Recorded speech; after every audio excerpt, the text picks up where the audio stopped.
ওরে নওগাঁ এলাকার মুসলমান, মায়ার নবী বলেন শুনো, ওই কবরের আযাব কেমন হবে, ওই কবরের মধ্যে এমন আযাব যে তোমার আমার সহ্য করার মতো ক্ষমতা নাই। প্রত্যেক দিন কবরের মাটি, দুনিয়ার মাটি ডাক দিয়া বলে, রে গুনাহগার, আমার জমিনের উপর দিয়া চলো, আমি মাটির উপর দিয়া চলো, আমি তোমারে কিছুই বলি না, কিন্তু একদিন আমার মধ্যে তোমারে আসতে হবে। এই গুনাহগার, আজকে তুমি নামাজ না পড়িয়া আমি জমিনের উপর দিয়া ঘরো, আজকে আমার বলার মতো কিছু নাই, কিন্তু একদিন আমার মধ্যে আসবা, ওই দিন কিন্তু আমি তোমারে ছাড় দেব না।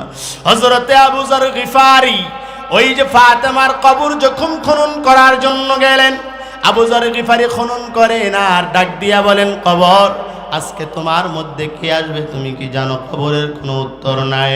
এই কবর খবরদার বেয়াদবি যেন না হয়। আখির জামানার পয়গম্বর জনাবে মুহাম্মদুর রাসূলুল্লাহ সাল্লাল্লাহু আলাইহি ওয়াসাল্লামের কন্যা ফাতেমা, খবরদার কবর বেয়াদবি যেন না হয়। এই কবর শুনে নাও, তোমার মধ্যে কে আসবে বলে জানি না, তোমার মধ্যে আসবে জান্নাতের সর্দারনি ফাতেমা, খবরদার বেয়াদবি যেন না হয়। এই কবর, তোমার মধ্যে কে আসবে তুমি কি জানো? ভাইরা আমার, আল্লাহ পাক রব্বুল আলামিন ডাক দিয়া বলেন, বান্দা শুনে নাও, দুনিয়াতে কোনো টেনশনের কোনো কারণ নাই, চিন্তার কোনো কারণ নাই, ভাবার কোনো কারণ নাই। আমি আল্লাহর বন্ধু যদি হইতে চাও, 8টা গুণ তোমার মধ্যে নিয়ে এসো, আমি আল্লাহ তোমারে বন্ধুরূপে গ্রহণ করে নিব।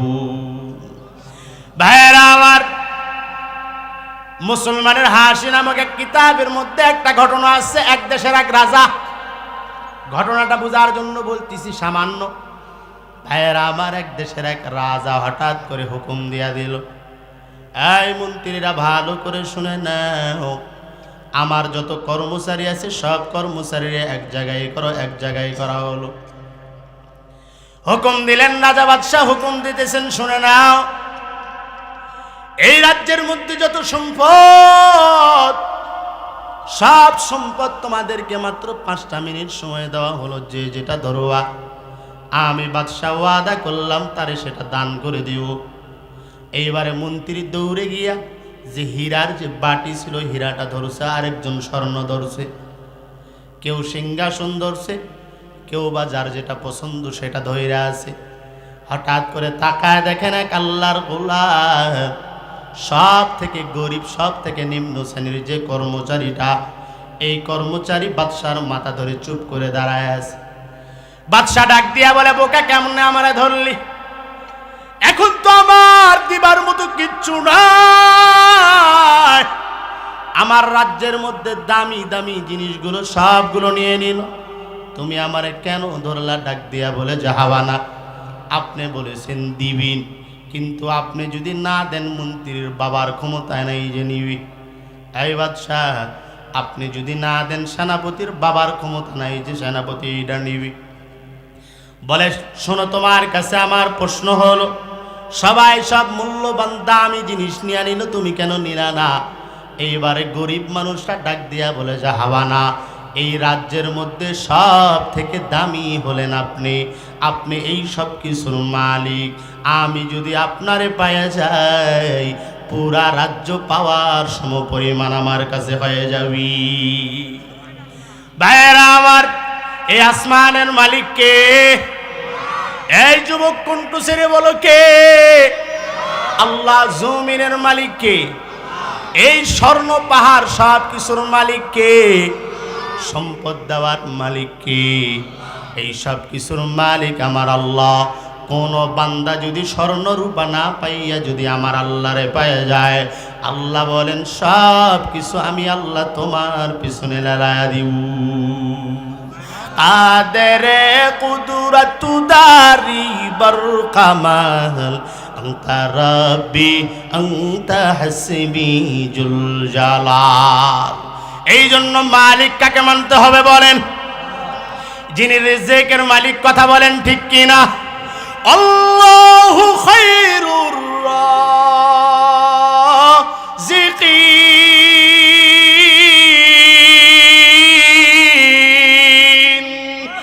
খা কুরআন কালামুল্লাহ প্রশ্ন কদিমস্তি কদিমস্তি নাইন। যিনি রিজিকের মালিক, যিনি হায়াতের মালিক, যিনি মৌতের মালিক, কথা বলেন ঠিক কিনা? এই আল্লাহ যদি তোমার আমার বন্ধু হয়ে যায় দুনিয়াতে কিছুই লাগবে না। আল্লাহ বলেন, এই দুনিয়ার মানুষ শুনে নাও, তোমরা যদি আমি আল্লাহকে বন্ধু রূপে যদি পাইতে চাও, এক নম্বর গুণের নাম হবে ইহসান। ওয়া আহসিনু ইন্নাল্লাহা ইউহিব্বুল মুহসিনিন।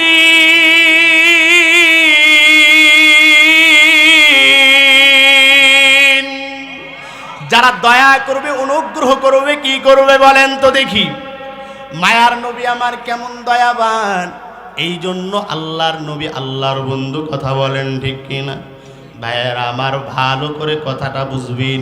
এই দুনিয়াতে যত পয়গম্বর আসছেন, আদম থেকে শুরু করে আমগো নবী পর্যন্ত, সব নবীর থেকে দুইজন নবী আল্লাহর দরবারে দামি। জোরে বলেন কয়জন? এখন যদি প্রশ্ন করেন, হুজুর অন্য নবীকে আল্লাহ পাঠাইলেন, তারা কি দামি না? বলে হ্যাঁ। এরে আল্লাহর গোলাম, রওগানার রানীগঞ্জের মুসলমান, শোনো, স্বর্ণ তো সবার কাছে দামি, কথা বলেন। তবে স্বর্ণের মধ্যে ভাগ আছে না নাই? বলে 20 ক্যারেট, 21 ক্যারেট, 22 ক্যারেট স্বর্ণ, কথা বলেন। 21 ক্যারেটের এক দাম, 22 ক্যারেটের এক দাম, আবার 18 ক্যারেট স্বর্ণ নিতে যান, তার আর এক দাম, কথা বলেন ঠিক কিনা?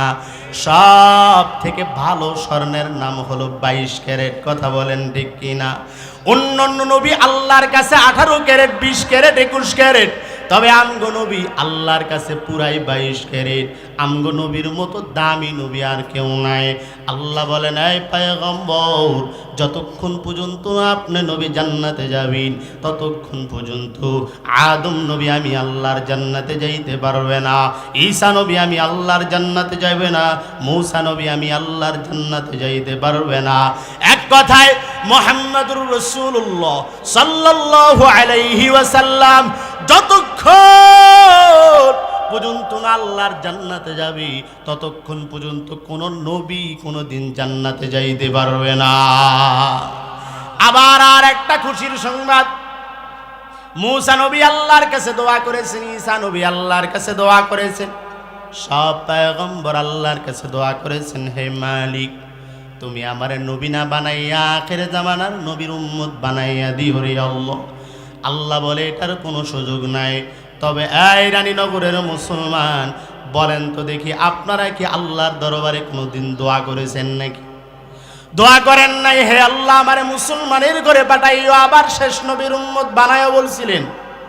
অথচ আমার মালিক বলে, ওগো পয়গম্বর, আমি আল্লাহ আপনার যেমন ভালোবাসি, আপনার উম্মতদেরও তেমন ভালোবাসি। ও নবী আমার, যতক্ষণ পর্যন্ত না মুহাম্মদুর রাসূলুল্লাহ সাল্লাল্লাহু আলাইহি ওয়াসাল্লামের উম্মত জান্নাতে না যাবি, ততক্ষণ পর্যন্ত অন্য কোন নবীর উম্মত আল্লাহর জান্নাতে যাবে না। ইমামুল আউয়ালিন আল আখিরিন বাহর সাদকা রহমাতাল লিল আলামিন সাইয়্যিদুল কাওনাইন খাতমুল মুরসালিন আখিরামুদ বুদ ফখরুল আউয়ালিন। ভাইরা আমার, তাহলে আমগো নবীর দাম আছে না নাই? আমাদেরও দাম আছে না নাই? সেই নবী কেমন মুহাব্বত করতেন। আল্লাহর নবী রাস্তা দিয়া চলতেছেন, ইয়াহুদি নবীর সামনে দাঁড়াইয়া পিছন দিক দিয়া রুমাল একটা টান মারলে, নবীর এমন জোরে গলার মধ্যে পেঁচ বাইজা গেল যে নবীর জিহ্বা মোবারক জবান থেকে বাইর হয়ে গেল। আল্লাহর নবী নিজের দিকে না তাকাইয়া ইয়াহুদির দিকে তাকাইয়া ডাক দিয়া বলে, ইয়াহুদি ভাই, হাতের মধ্যে আঘাত পাইছো নাকি? একটু আসো, তোমার হাতটা বোলায়া দেই।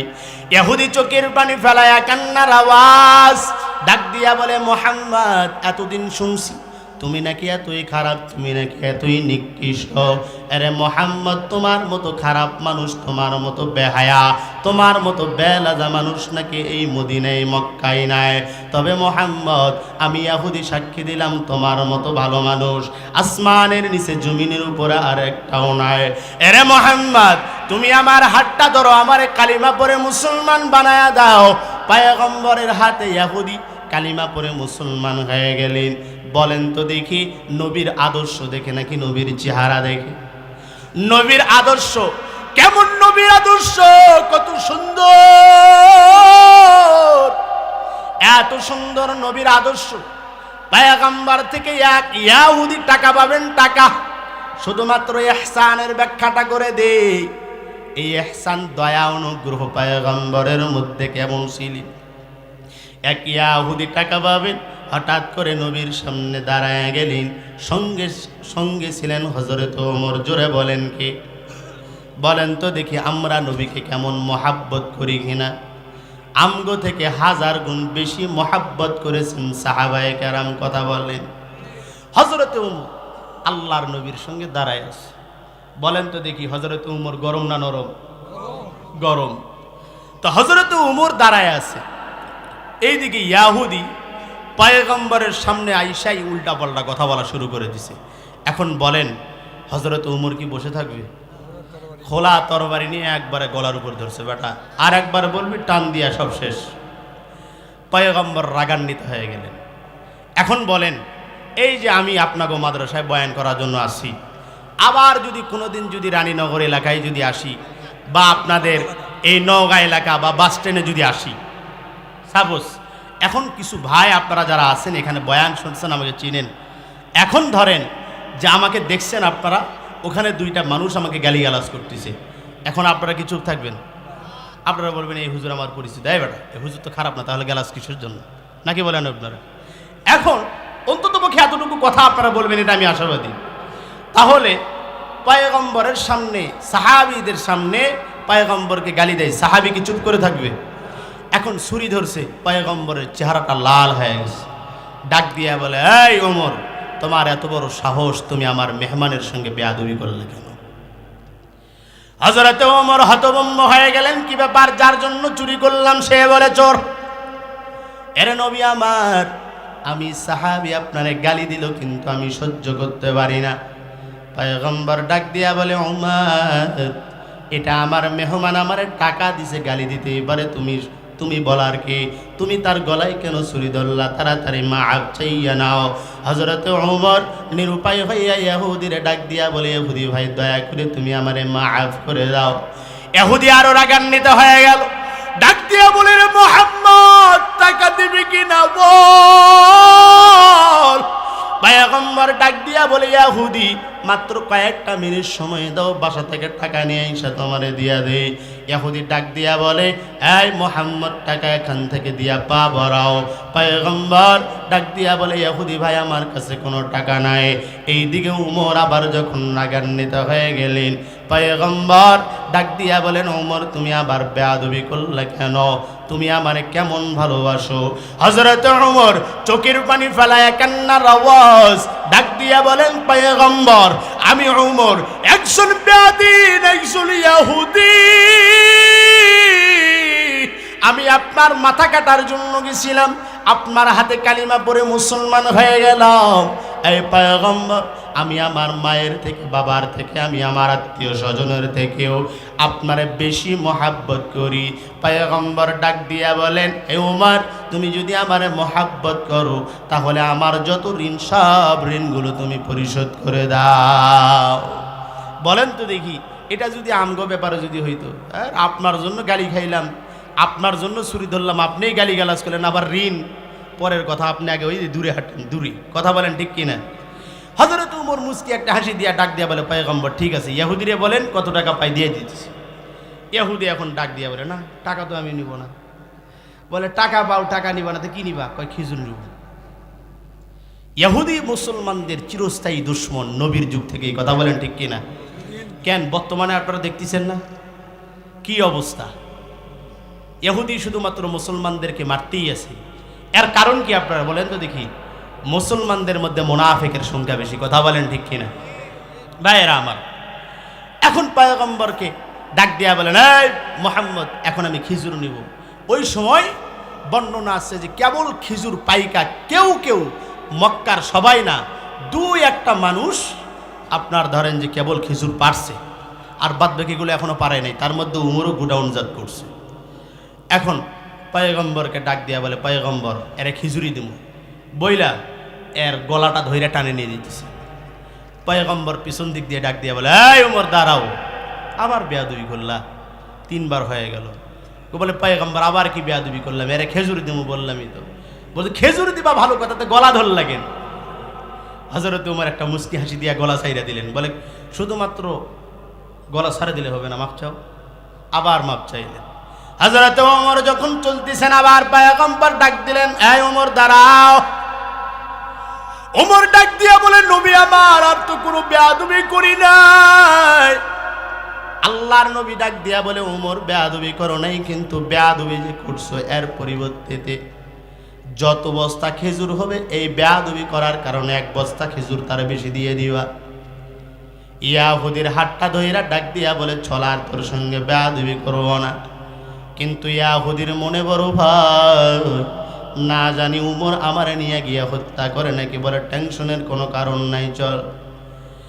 এইবারে ইয়াহুদিরে গোডাউনের মধ্যে দিলেন। বলে, তোর বস্তা কোথায়? বলে, বস্তা নাই, তুমি দাও, পরে নিয়ে আইসা দিমু। ইয়াহুদিরে ডাক দিয়া বলে, ঠিক আছে যাও, ওই যে গোডাউনের মধ্যে খেজুর আছে, তোমার টাকার বিনিময়ে যত খেজুর হয় সবগুলো বস্তা করে নাও। এই বলিয়া হযরত ওমর মসজিদের মধ্যে চলে গেলেন আল্লাহর ইবাদতের জন্য। এইদিকে ইয়াহুদি বস্তাগুলো বোঝাই করা শুরু করে দিল। করতে করতে সব বস্তা যখন বোঝাই হয়ে গেল, হযরত ওমর নামাজ শেষ করে ডাক দিয়া বলে, ইয়াহুদি বস্তা হয়েছে নাকি? বলে, হ্যাঁ। আরেক বস্তা বেশি নাও। বলে, কেন? ওই যে তোমার সঙ্গে বেয়াদবি করেছি, নবী বলেছেন 1 বস্তা জরিমানা। যাও, 1 বস্তা নিয়ে তাড়াতাড়ি এখান থেকে ভাগো। এইবারে সব বস্তা করা যখন শেষ, ইয়াহুদি ডাক দিয়া বলে, উমর, আমার সামনে একটা বার আসো। হযরত ওমর ডাক দিয়া বলে, না না, যে ইয়াহুদি আমার নবীর সঙ্গে বেয়াদবি করবি, তার সঙ্গে তার চেহারা দেখার মতো ধৈর্য আমার কাছে নাই। যদি বাঁচতে চাও এখান থেকে তাড়াতাড়ি চলে যাও। এবারে ইয়াহুদি ডাক দিয়া বলে, ওমর, একটা বার আসো। হযরত ওমর বলে, না, দরকার নাই, চলে যাও। ডাক দিয়া বলে, রে ওমর, একটা বার আয়, একটা বার আমার পরিচয় জানতে চাও।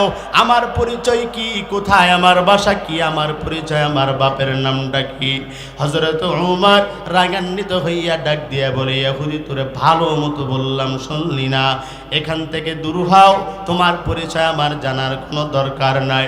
এইবারে ইয়াহুদি চোখের পানি ফেলাইয়া ডাক দিয়া বলে, রে ওমর, একটা বার জিজ্ঞাসা কর। ও ভাই ওমর, তোমার পায়ে পড়ি, একটা বার আমারে বলো আমার নামটা কি? হযরত ওমর নিরুপায় হইয়া ইয়াহুদির সামনে দাঁড়ায়া ডাক দিয়া বলে, এই বল ইয়াহুদি, তোর নাম কি? ওই ইয়াহুদি চোখের পানি ফেলাইয়া ডাক দিয়া বলে, আমার নাম যায়েদ। এই যে মক্কা নগরের মধ্যে সব থেকে বড় গির্জা আছে, এই গির্জার পণ্ডিত আমি। হযরত ওমর চোখের পানি ফেলায় ডাক দিয়া বলে, তুমি কি সেই যায়েদ যেই যায়েদ আমার নবীর জবানে শুনেছি যায়েদ নাকি তাওরাত কিতাবের আলেম, এখনো মক্কায় আছে? বলে, হ্যাঁ। ওরে ভাই যায়েদ, তুমি তো জানো তুমি তো তাওরাত কিতাবের একজন আলেম। আমার নবীর নাম কি? আমার নবীর নাম কি হবে? আমার নবীর বাবার নাম কি হবে?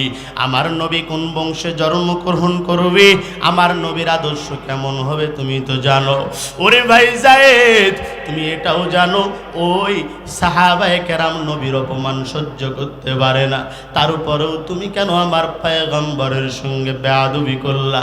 যায়েদ চোখের পানি ফেলায়া ডাক দিয়া বলে, রে ওমর, ওই আল্লাহর নবীর কসম, আমি তোমার নবীর সঙ্গে বেয়াদবি করি নাই, শুধুমাত্র পরীক্ষা করলাম।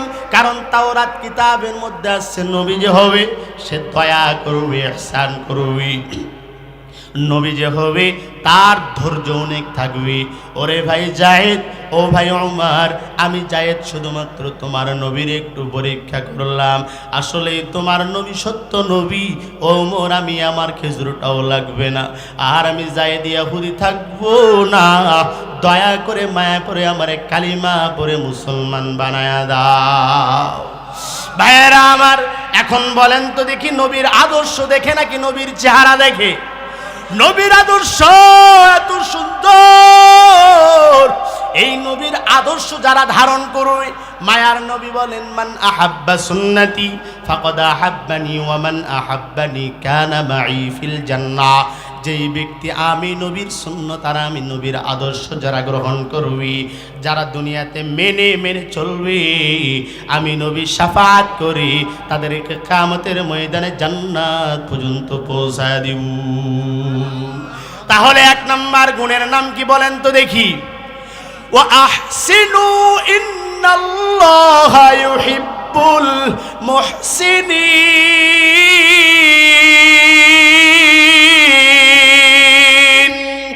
এক নাম্বার গুণের নাম হলো ইহসান করা, মানুষের উপর দয়া করা, মানুষের উপর অনুগ্রহ করা, মুসলমান ইমানদার আল্লাহর গোলাম। এরপর দ্বিতীয় নাম্বার গুণের কথা আল্লাহ পাক রব্বুল আলামিন ডাক দিয়া বলেন, দ্বিতীয় নাম্বার গুণ হলো ইন্নাল্লাহা ইউহিব্বুত তাওয়াবিন।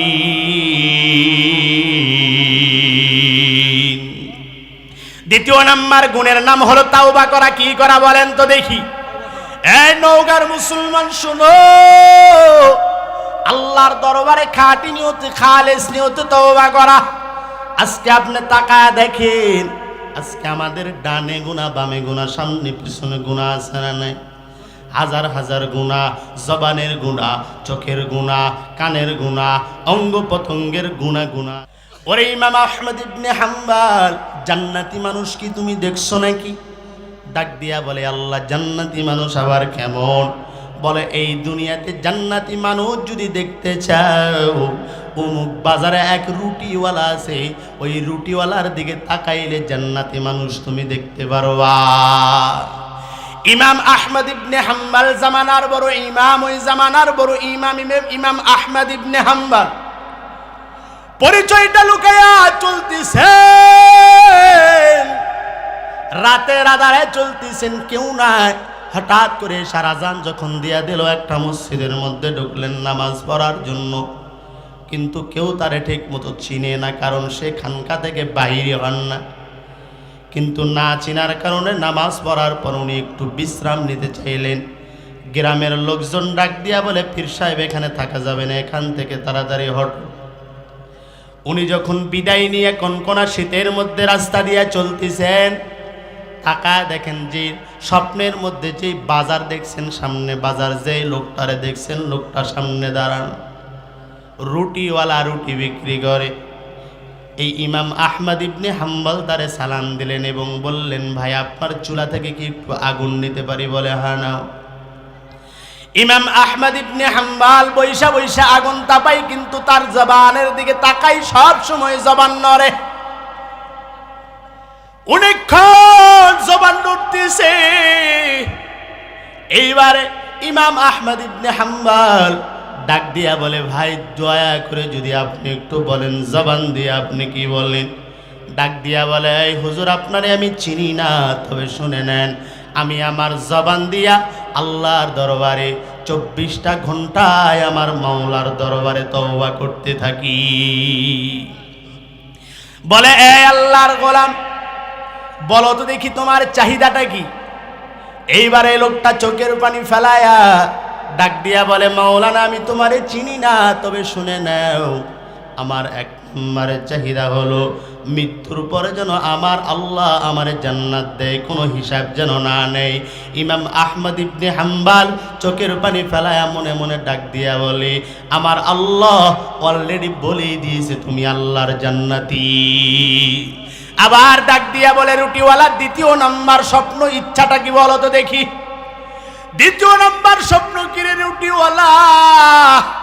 ডাক দিয়া বলে, আমার দ্বিতীয় নাম্বার ইচ্ছা স্বপ্ন হলো আমি আমার স্বপ্নের যুগে হলেও যেন আমার পয়গম্বরকে এক পলক দেখতে পারি। বলে তৃতীয় নাম্বার স্বপ্ন বলে তৃতীয় নাম্বার স্বপ্ন হলো আমি এই জামানার বড় ইমাম আহমদ ইবনে হাম্বল রে একটা বার নিজের চোখ দিয়া দেখতে যায়। ভাইয়েরা আমার, ইমাম আহমদ ইবনে হাম্বল বান্দার সামনে দাঁড়ায় গেছে, ডাক দিয়া বলে রে রুটিওয়ালা তাকায় দেখো,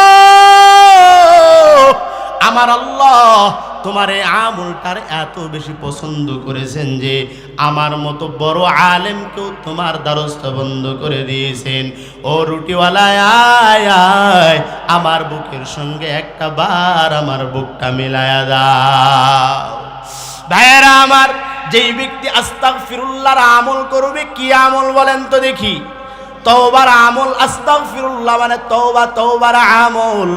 এক নম্বরে যারা মানুষের উপর দয়া করবে, দ্বিতীয় নম্বরে যারা তওবা করবে। যারা তওবা করে এরা আল্লাহর অতি প্রিয় বেশি হয়ে যায়। আল্লাহর নবী বলেন তওবা করো। কেন তওবা করবা? ডাক দিয়া বলে ওই কবরের আযাব সহ্য করার মতো আপনার আমার ক্ষমতা নাই। কথা বলেন ঠিক কিনা? ওরে নওগাঁ এলাকার মুসলমান, মায়ার নবী বলেন শুনো, ওই কবরের আযাব কেমন হবে? ওই কবরের মধ্যে এমন আযাব যে তোমার আমার সহ্য করার মতো ক্ষমতা নাই। প্রত্যেক দিন কবরের মাটি, দুনিয়ার মাটি ডাক দিয়া বলে রে গুনাহগার, আমার জমিনের উপর দিয়া চলো, আমি মাটির উপর দিয়া চলো, আমি তোমারে কিছুই বলি না, কিন্তু একদিন আমার মধ্যে তোমারে আসতে হবে। এই গুনাহগার, আজকে তুমি নামাজ না পড়িয়া আমি জমিনের উপর দিয়া ঘরো, আজকে আমার বলার মতো কিছু নাই, কিন্তু একদিন আমার মধ্যে আসবা, ওই দিন কিন্তু আমি তোমারে ছাড় দেব না। হযরতে আবু যর গিফারি ওই যে ফাতেমার কবর যখন খনন করার জন্য গেলেন, আবু যর গিফারি খনন করেন আর ডাক দিয়া বলেন কবর, আজকে তোমার মধ্যে কে আসবে তুমি কি জানো? কবরের কোনো উত্তর নাই। এই কবর খবরদার বেয়াদবি যেন না হয়। আখির জামানার পয়গম্বর জনাবে মুহাম্মদুর রাসূলুল্লাহ সাল্লাল্লাহু আলাইহি ওয়াসাল্লামের কন্যা ফাতেমা, খবরদার কবর বেয়াদবি যেন না হয়। এই কবর শুনে নাও, তোমার মধ্যে কে আসবে বলে জানি না, তোমার মধ্যে আসবে জান্নাতের সর্দারনি ফাতেমা, খবরদার বেয়াদবি যেন না হয়। এই কবর তোমার মধ্যে কে আসবে তুমি কি জানো? ওরে কবর, আজকে তোমার মধ্যে যেই ব্যক্তি আসবে জান্নাতের সর্দার হাসান হোসাইনের মা ফাতেমা, খবরদার বেয়াদবি যেন না হয়। কবরের জবান আমার আল্লাহ খোলায়া দিলেন। কবর ডাক দিয়া বলেন আবু যর, তুমি তো নবীর একজন সাহাবী রে আবু যর, তুমি দুনিয়ার মানুষদেরকে বলে দিও আমি কবর কোন নবীরে চিনি না, আমি কবর কোন নবীর কন্যারে চিনি না, আমি কবর কোন সাহাবীদেরকে চিনি না, আমি কবরের ব্যবহার হবে ভালো, যদি আমলনামা হয় ভালো, আর আমি কবরের ব্যবহার হবে খারাপ যদি আমলনামা হয় খারাপ। ওরে আল্লাহর গোলাম, ও নওগাঁ এলাকার মুসলমান, ও যুবক ভাই, ও পর্দার আলের মা, ও বৃদ্ধ বাবারা, একটাবার চিন্তা করেন কোন দিন যেন আপনার আমার মরণ যেন হয়ে যায়, কোন দিন যেন আজরাইল হাজির হয়, কোন দিন যেন আমাদের রূহটা নিয়া আজরাইল এখান থেকে বিদায় নেয়। ওরে আল্লাহর গোলাম, মরণ থেকে কোথায় পালাবা? মরণ থেকে পালানোর তো কোনো জায়গা নেই। ওরে আল্লাহর বান্দা, একটাবার চিন্তা করো, মায়ের জন্য দুনিয়াতে করেছো, বাবার জন্য দুনিয়াতে করেছো, ভাইয়ের জন্য এই দুনিয়াতে টাকার পাহাড় বানাইছো, স্ত্রী সন্তানের জন্য টাকার পাহাড় বানাইছো, নিজের জন্য কি করছো? আজকে তুমি যদি মরে যাও, তোমার সঙ্গে তোমার মা যাবে না, তোমার সঙ্গে তোমার বাবা যাবে না, তোমার সঙ্গে তোমার ভাই যাবে না, তোমার সঙ্গে তোমার বোন যাবে না। এই কলিজার টুকরা যুবক, এই পর্দার নামাজান, এই বৃদ্ধ বাবারা, ভালো করে শুনে নেন তো দেখি, ভালো করে বুঝবেন। আজ পর্যন্ত আপনাগো এলাকায় যত মানুষ মারা গেছে, বলেন তো দেখি, আজ পর্যন্ত কোনো মানুষ, আজ পর্যন্ত কোনো ভাই, আজ পর্যন্ত কোনো বোন ভাইয়ের কবরে গেছে নাকি? বলেন তো দেখি। যায় নাই বলে, কারণ বলে দুনিয়ার চিরস্থায়ী ঠিকানা যখন ক্ষণস্থায়ী শেষ, চিরস্থায়ী শুরু। দুনিয়ার ঠিকানা শেষ, দুনিয়াতে মৃত্যুবরণ করেছো, দুনিয়ার পরিচয় শেষ, কবরের জগৎ তোমার শুরু। বলে আল্লাহর নবী এই জন্য বলেন, আল্লাহ বলেন ফামান ইয়ামাল মিসকালা যাররাতিন খায়রান ইয়ারা ওয়া মান ইয়ামাল মিসকালা যাররাতিন শাররান ইয়ারা। আল্লাহ পাক রব্বুল আলামিন ডাক দিয়া বলেন, যাররা পরিমাণ নেকির কাজ যদি করো এর বদলে আমি আল্লাহ তাআলা দিয়া দিব। তবে সাবধান, ওয়া মান ইয়ামাল মিসকালা যাররাতিন শাররান ইয়ারা, যাররা পরিমাণ গুনাহ নিয়ে যদি কবরে যাও, কবরের দুই পাশের মাটি এত জোরে চাপ মারবে যে পাঁজরের হাড়গুলো এক পাশ থেকে আরেক পাশের মধ্যে ঢুকে যাবে। ওই কবরের মধ্যে কান্না করবা, হে মালিক তুমি আর একবার আমার দুনিয়াতে পাঠায়া দাও। আল্লাহ বলেন না না, কাল্লা, কখনো না, এটা সম্ভব না, আর কোনো দিন দুনিয়াতে যাইতে পারবা না। চিন্তা করে দেখো না, কবরে কি যাইবা না, একটু ভেবে দেখো না, কবরে কি যাইবা না। যেই কবরে আল্লাহ সারা সঙ্গে কেহ থাকবে না, চিন্তা করে দেখো না, কবরে কি যাইবা না, একটু ভেবে দেখো না, কবরে কি যাইবা না। দিলে ভরায় অহংকার, চিনো না আজ খোদার ঘর, দিলে ভরায় অহংকার, চিনো না আজ খোদার ঘর। মরণের লাগি কি তোর মোটেও মায়া লাগে না, চিন্তা করে দেখো না, কবরে কি যাইবা না, একটু ভেবে দেখো না, কবরে কি যাইবা না। অবশেষের ঠিকানা শুধুই মাটির বিছানা। আজান কানে শুনিয়া কেমনে থাকো ঘুমায়া, আজান কানে শুনিয়া কেমনে থাকো ঘুমায়া। নামাজের লাগি কি তোর মোটেও মায়া লাগে না, চিন্তা করে দেখো না, কবরে কি যাইবা না, একটু ভেবে দেখো না, কবরে কি যাইবা না। ওরে আল্লাহর গোলাম, মরণ থেকে কোথায় পালাবি? যেখানেই যাও না কেন মরণ তো তোমায় লইবে ঘিরি। পয়গম্বর সুলাইমান যখন বিচার করেন, হঠাৎ করে এক ব্যক্তি পয়গম্বর সুলাইমানের পাশে যখন দাঁড়ায় আছেন, আজরাইল হাজির হয়ে গেল। ওই ব্যক্তির দিকে বারবার যখন বড় বড় চোখ করে তাকায়, পয়গম্বর সুলাইমানকে ডাক দিয়া বলেন, ও পয়গম্বর, এই বাতাস আপনার গোলাম? বলে হা। বাতাসকে যেই হুকুম দেন আপনি মানে? বলে হা। ও পয়গম্বর সুলাইমান, আমি আপনার একজন উম্মত। পয়গম্বর সুলাইমান, আমারে আপনি এমন জায়গায় পাঠান যেই জায়গার মধ্যে কোনো মানুষ নাই, যেই জায়গার মধ্যে কোনো পশু পাখি নাই। আল্লাহর নবী সুলাইমান বাতাসকে হুকুম করলেন, মুহূর্তের মধ্যে পৌঁছায় দিলেন। যাইতে দেরি, আজরাইল হাজির হইতে দেরি হয় নাই। কে তুমি? আমি আমার নবীকে বলেছি যেই জায়গায় কোনো মানুষ নাই, যেই জায়গায় কোনো পশু পাখি কিচ্ছু নাই, ওই জায়গার মধ্যে আমাকে রাখতে, তবে তুমি কেমনে আসলা? ডাক দিয়া বলে, আমার কোনো বাধা নাই, আমার কোনো বাধা নাই, আমার নাম আজরাইল। তোমার মৃত্যু এখানেই লেখা ছিল, এই জন্য আল্লাহ তাআলা ব্যবস্থা করে দিয়েছেন। এখন আসো, তোমার রূহটা আমি কবজ করো। ওরে আল্লাহর গোলাম, যার যেখানে মৃত্যু হবে, এই জন্য কবি বলেন, কোথায় পালাবা তুমি মরণ থেকে? কোথায় তুমি পালাইবারে মুমিন? মরণ থেকে যতই পালাও তুমি, মরণ তো তোমায় লইবে ঘিরি। যদিও সুদূর আকাশ প্রাণে লাগাও লুকাই সিঁড়ি, নদী পথে নৌকা চালাও কেরে মাঝি ভাই, বেলা ডুবার আগে আমি ওপার যেতে চাই। ডুবে গেলে বেলা রে আর ওঠে না, ভেঙে গেলে মেলা রে আর জমে না। ওরে আল্লাহর গোলাম, যেই দিন তোমার বেলাটা ডুবে যাবে, ওই দিন তোমার আর বেলা উঠবে না। মায়ার নবী বলেন, ও সাহাবায়ে কেরাম, ওই গুনাহগার আর নেককার বান্দাদের মধ্যে তফাৎ হলো দুইটা।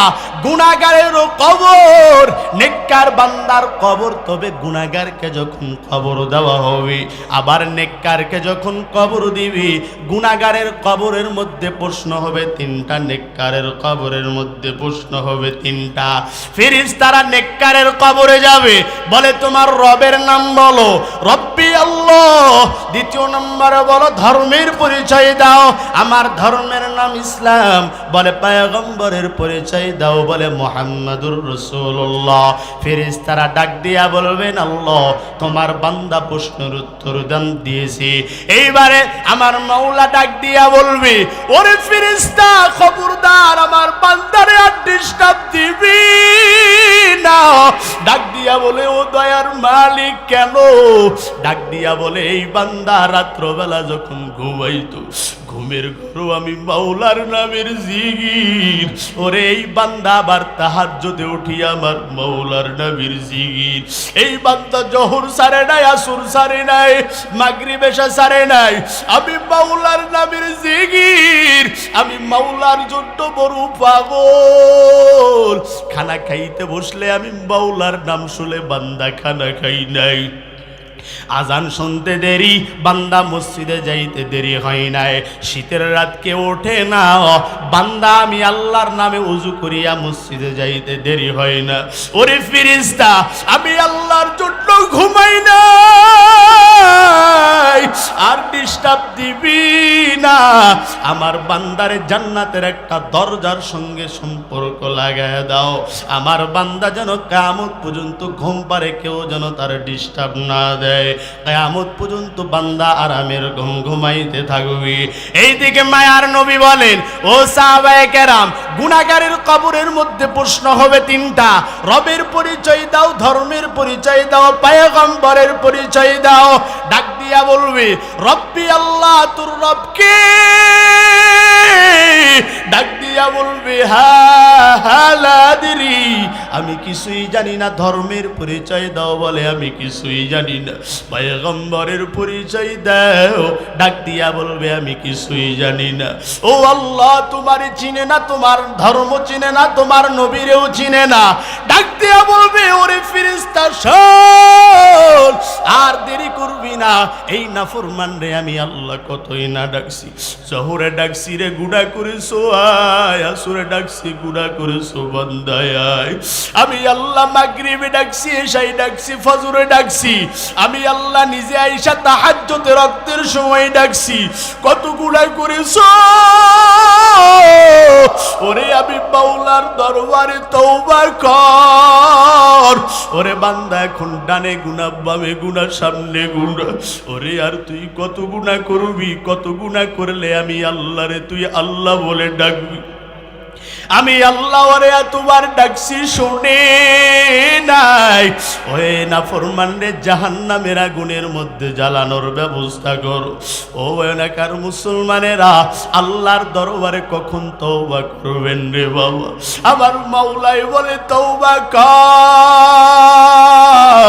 ও যুবক ভাই, কোন দিন যেন তোমার আমার মরণ হয়ে যায়। তোমার আমার যুবককে, তোমার আমার মতো হাজারো যুবকের লাশ। ও বৃদ্ধ বাবারা, মনে কি করেছো মরবা না? না বাবা না। প্রত্যেক দিন আপনি ফজরের সময় মাইকের মধ্যে এলান শুনতে পান, অমুক পাড়ার অমুক হাজির দুনিয়াতে নাই, অমুক গ্রামের অমুক মানুষ দুনিয়াতে নাই। এইবার এই মাহফিল করতে গিয়ে একটা ঘটনা দেখলাম। এই তো নভেম্বর মাসে মাহফিল চাঁদপুরে যখন হয়েছিল, এই নভেম্বরের 1 তারিখে একটা ঘটনা দেখছি। চলে গেলাম মাহফিলে, যাওয়ার পর তাকায় দেখলাম সবাই মিলে কান্নাকাটি করে। কিরে ভাই কান্না করেন? মাহফিল কি হবে না? বলে হবে। কান্না করেন কেন? ডাক দিয়া বলে হুজুর কান্না করি এই জন্য, আমাদের একটা যুব সমাজের মাহফিল, একটা যুবক ভাই সব কাজ করেছে, হঠাৎ করে সকালবেলা মরণ। ওরে আল্লাহর গোলাম, ওই কুড়িগ্রাম এলাকায় গেলাম, যাইয়া শুনি এক কমিটির সভাপতি আইসা হাত ধরে কান্না করে, হুজুর দোয়া করবেন। কারো জন্য? বলে আমগো প্রাক্তন সভাপতি পরবর্তীর জন্য। কি হয়েছে তার? ডাক দিয়া বলে, হঠাৎ করে গত বছর মাহফিল করে বাসায় যাওয়ার পরে দুনিয়া থেকে বিদায় নিয়ে চলে গেল। ওরে আল্লাহর গোলাম, হয়তো বা তোমার আমার জীবনের শেষ মাহফিল রে যুবক। ওরে পর্দার আলের মা ও বৃদ্ধ বাবারা, হয়তো বা আজ থেকে আর কোনোদিন দেখা হবে না। তবে ভালো করে শুনে নাও, আজকে যদি এই দরবারে খাঁটি নিয়তে খালেস নিয়তে যদি তওবা করে যাইতে পারো, আমার আল্লাহ বলেন, ওরে বান্দা শুনে নাও, তওবা করতে দেরি হবে, আমি আল্লাহ তাআলা তোর জীবনের গুনাহ মাফ করতে বেশি দেরি করব না। ওরে আল্লাহর গোলাম, একটাবার চিন্তা করে দেখো তো দেখি, তুমি আমি মাওলার দরবারে কত গুনাহ করেছি। ওরে আল্লাহর বান্দা, জোহরের আজান শুনেছো মসজিদে যাও নাই, আসরের আজান শুনেছো মসজিদে যাও নাই, মাগরিবের আজান শুনেছো মসজিদে যাও নাই, এশার আজান শুনেছো মসজিদে যাও নাই। আমার আল্লাহ ডাক দিয়া বলে, নোট বান্দা তওবা কর। তারপরেও তুমি আমি তওবা করি নাই। ওরে আল্লাহর গোলাম, এখন যদি আজরাইল তোমার আমার সামনে যদি হাজির হয়ে যায়, বলো তো দেখি বাবা তোমার আমার কি উপায় হবে?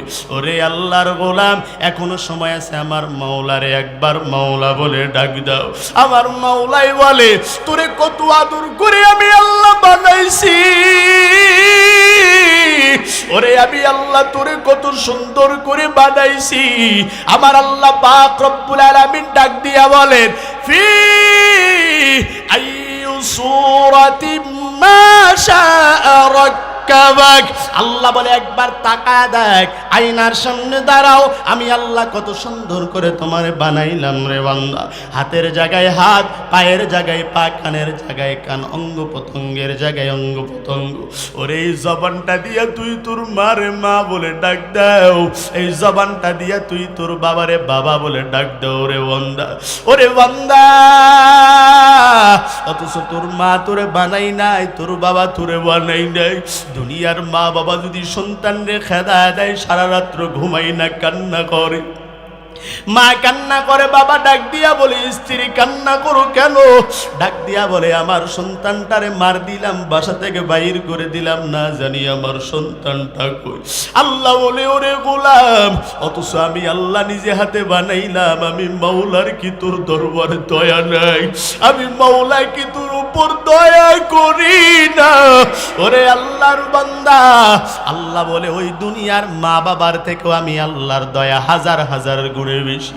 ওরে বান্দা, এখনো ফিরো আমার মাওলার দরবারে, তওবা করো। ও আল্লাহর গোলাম, তওবা না করে যদি কবরের মধ্যে যাও, ওই কবরের দুই পাশের চাপ সহ্য করতে পারবা না। আল্লাহর দরবারে আজ থেকে তওবা করো, হে মালিক দয়া করে মায়া করে জীবনের সব গুনাহগুলো তুমি মাফ করে দিও। মায়ার নবী আমার সেজদার মধ্যে গুনগুন গুনগুন করে কান্না করে। আম্মা জান ডাক দিয়া বলে, ও পয়গম্বর কান্না করেন কেন? পয়গম্বর ডাক দিয়া বলে, ওরে আয়েশা, আমি কান্না করি, আমার কাছে কারণ আছে, এই জন্য আল্লাহর দরবারে কান্না করি। আম্মা জান ডাক দিয়া বলেন, ও পয়গম্বর, আপনার কি খাদিজার কথা মনে হয়েছে নাকি? মাঝে মধ্যে পয়গম্বর কান্না করতেন, খাদিজার কথা মনে করিয়া করিয়া কান্না করতেন। এই জন্য আম্মা জান জিজ্ঞাসা করলেন, এই পয়গম্বর, আপনার কি খাদিজার কথা মনে পড়ে গেল নাকি গো পয়গম্বর? খাদিজার কথা মনে করিয়া কি কান্না করেন? কারণ মাঝে মধ্যে নবী আমার চোখের পানি ফেলাইয়া খাদিজার জন্য কান্না করতে।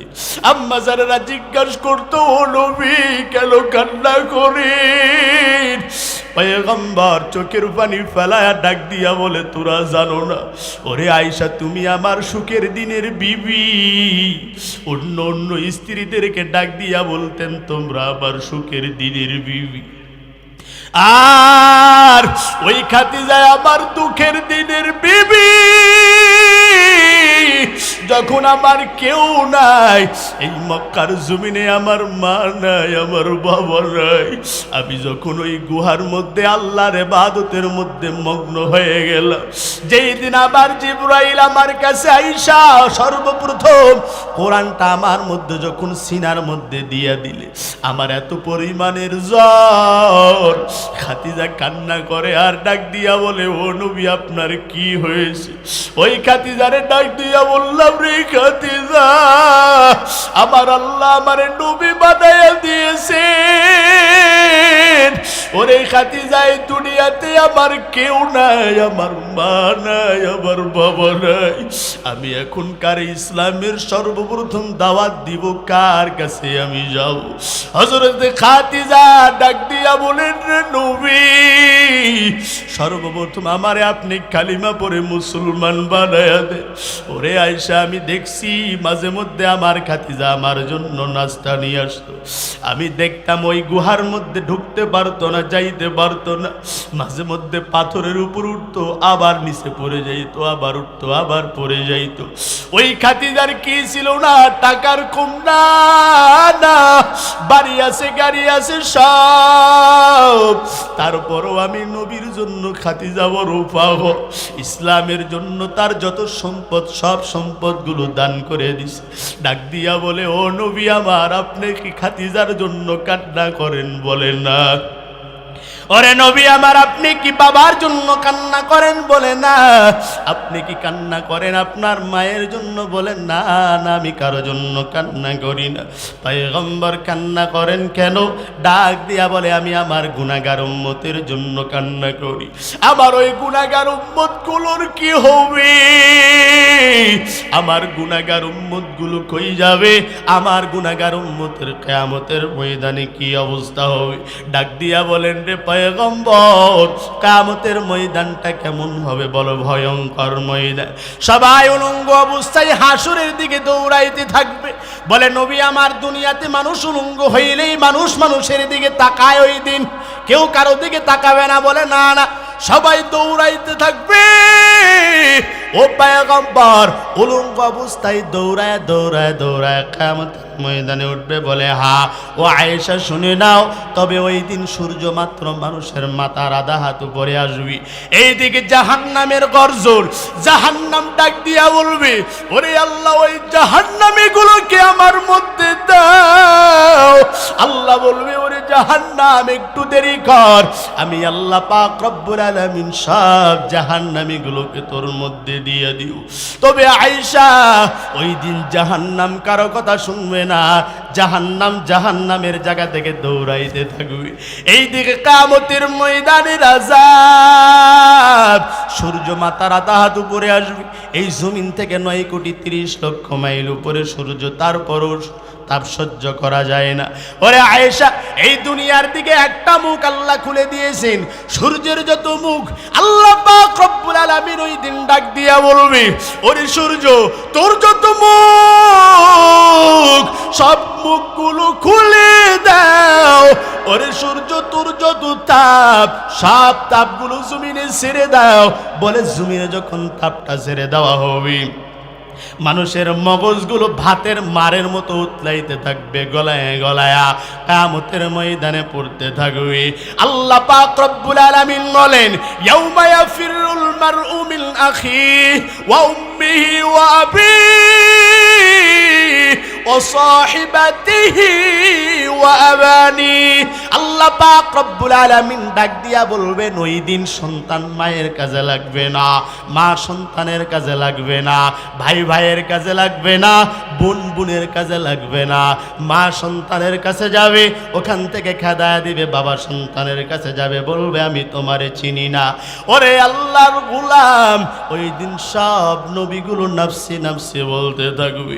আদম নবী বলবেন নাফসি, মুসা নবী বলবেন নাফসি, ঈসা নবী বলবেন নাফসি। সব নবীগুলো ডাক দিয়া বলবেন, আল্লাহ আমার কি হবে, আমার কি হবে। ওই দিন মা সন্তানের ডাক দিয়া বলবে, ও সন্তান ভালো করে শুনে নাও, আমার একটা নেকি দাও, নেকির কারণে জাহান্নামে যায় সন্তান হবে।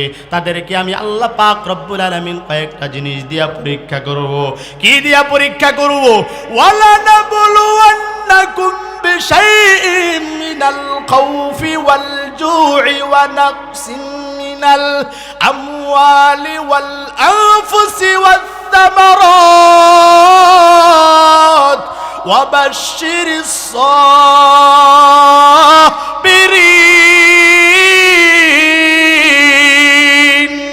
আল্লাহ পাক রব্বুল আলামিন ডাক দিয়া বলেন, যারা নামাজ পড়বে, যারা রোজা রাখবি, যারা হজ করবে, যাকাত দিবি, এক কথায় ইসলামের পথে যারা থাকবি, আমি আল্লাহ পাক রব্বুল আলামিন তাদেরকে কয়েকটা জিনিস দ্বারা পরীক্ষা করব। এক নম্বরে ভয়, দুই নম্বরে খোদা, তিন নম্বরে সম্পদ, সন্তানাদি সম্পদের ভয়। ওরে আল্লাহর গোলাম, অনেক কিছু দিয়ে আল্লাহ পাক রব্বুল আলামিন পরীক্ষা করবেন। তবে যদি ধৈর্য ধারণ করতে পারো, আমার আল্লাহ তোমাকে আমাকে বিনা হিসাবে জান্নাত দান করবি। ভাইয়েরা আমার, তাহলে তিন নাম্বার কি বলেন তো দেখি? ধৈর্য।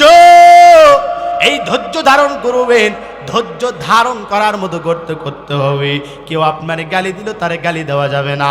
নবীরে কত ইয়াহুদি, কত কাফের মারছে, গালিগালাজ করছে, কিন্তু নবী কোনো প্রতিবাদ করেন নাই, বরং তারে ভালোবাসছে, মোহাব্বত করে কাছে টানছে। বিনিময়ে কি হয়েছে? বিনিময়ে আল্লাহ পাক রব্বুল আলামিনের মাধ্যমে আল্লাহ হেদায়েত দান করে দিয়েছেন। ও আল্লাহর গোলাম, এই গুণটাও যদি তোমার মধ্যে থাকে, তাহলেও তুমিও আল্লাহর প্রিয় বান্দা হয়ে যাইবা। ভাইয়েরা আমার, এই জন্য আল্লাহর প্রিয় বান্দা হইতে গেলে এগুলো গুণের দরকার আছে না নাই? ভাইয়েরা আমার, আল্লাহর দরবারে তওবা করবেন, হে মালিক দয়া করে মায়া করে জীবনে যত গুনাহ করেছি আর আমরা গুনাহ করব না রে আল্লাহ। ও আল্লাহ, আজকে আমরা এই মাহফিল থেকে তোমার দরবারে তওবা করতে চাই। ও আল্লাহ, এই জীবনে অনেক গুনাহ করেছি আর আমি করব না। আল্লাহর দরবারে আজকে শেষ তওবা মনে করে খাঁটি নিয়তে যদি তওবা করতে পারেন, আমার আল্লাহ আপনার অতীতের জীবনের সব গুনাহগুলো মাফ করে দিবেন। ভাইয়েরা আমার, তাহলে ফেরাউনের মধ্যে কয়টা গুণ ছিল বলেন তো দেখি? চারটা। এক নম্বরের গুণ, ফেরাউন যতই খারাপ হোক না কেন, ফেরাউন কিন্তু একদিনে ফেরাউন হয় নাই, ধীরে ধীরে ধীরে ধীরে ফেরাউন হয়েছে। ফেরাউন একদিনে হয় নাই। তবে ফেরাউনের এক নম্বরের গুণ ছিল, ফেরাউন গরিব, দুঃখী, অসহায় লোকদেরকে সহযোগিতা করতেন। কি করতেন বলেন? সহযোগিতা করতেন। দ্বিতীয় নম্বরে ফেরাউনের মধ্যে যে গুণ, ধৈর্য ছিল। মানুষ তারে গালিগালাজ করছে কিন্তু অধৈর্য হয় নাই। তৃতীয় নম্বরে ফেরাউনের মধ্যে যে গুণ, রাতের বেলা দিনের বেলা খোদা বলে দাবি করত, রাত্র বেলায় মাওলার দরবারে কান্না কাটি বেশি বেশি করত।